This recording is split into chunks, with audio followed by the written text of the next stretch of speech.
करते हैं question number 5।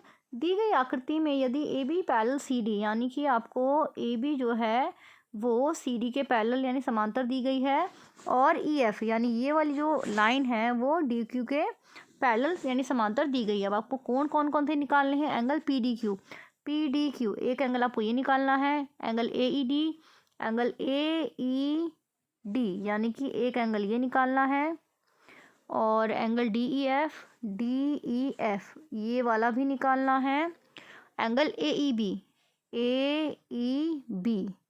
तो ए ई बी तो आपका पूरा, ये तो सीधा आपको दिख ही रहा है कि ये तो 180 डिग्री है, ठीक है। ए ई बी ये पूरी लाइन है, और जो लाइन होती है वो 180 डिग्री का कोण बनाती है। तो एक तो बहुत आसान है, वो आपने बिना सॉल्व करे ही ऐसे ही आंसर आपने लिख लिया। बाकी देखते हैं एंगल पी डी क्यू। देखिए अब आपको ये जो 3 कोण बाकी बचे हैं ये निकालने हैं, तो ये आप कैसे निकालेंगे? ये आप कैसे निकालेंगे? देखिए यहाँ 34 डिग्री है, तो ये भी 34 डिग्री होगा क्योंकि ये संगत कोण है ना। और ये 34 डिग्री प्लस 78 डिग्री मिलके, और ये वाला एंगल डी ई एफ मिलके ये बनाएगा। देखो यहाँ पे आप लिख लेना 34 डिग्री यानी 34 degree plus angle D E F plus 78 degree equal to 180।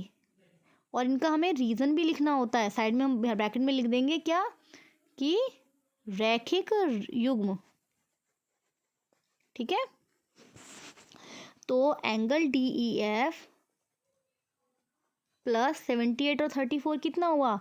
8 और 4 12, 7 और 3 10 और 1 11 plus 112 degree equal to 180 degree, ठीक है। तो एंगल डी ई एफ आपका हो जाएगा बराबर 180 degree minus 112 degree equal to, अब 180 में से 112 डिग्री को आप घटाइए, 10 में से 2 गया 8, ठीक है, और यहाँ बचा 7, 7 में से 1 गया 6, तो ये आपका हो गया 68 डिग्री। तो 68 डिग्री हमारा कौन सा आया है?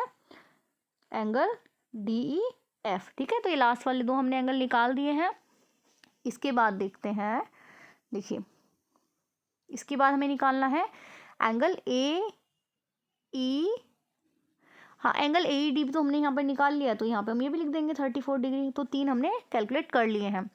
अब हमारा कौन सा बचा? Angle P D Q. चलिए देखते हैं एंगल पी डी क्यू कौन सा है। देखिए पी डी क्यू, तो ये तो बड़ा आसान है क्योंकि अभी हमने देखिए यहाँ पर निकाला है ये 68 डिग्री है, तो ये भी तो 68 डिग्री होगा क्योंकि ये संगत कोण है, ठीक है। एंगल पी डी क्यू संगत कोण है किसका? एंगल डी ई एफ का।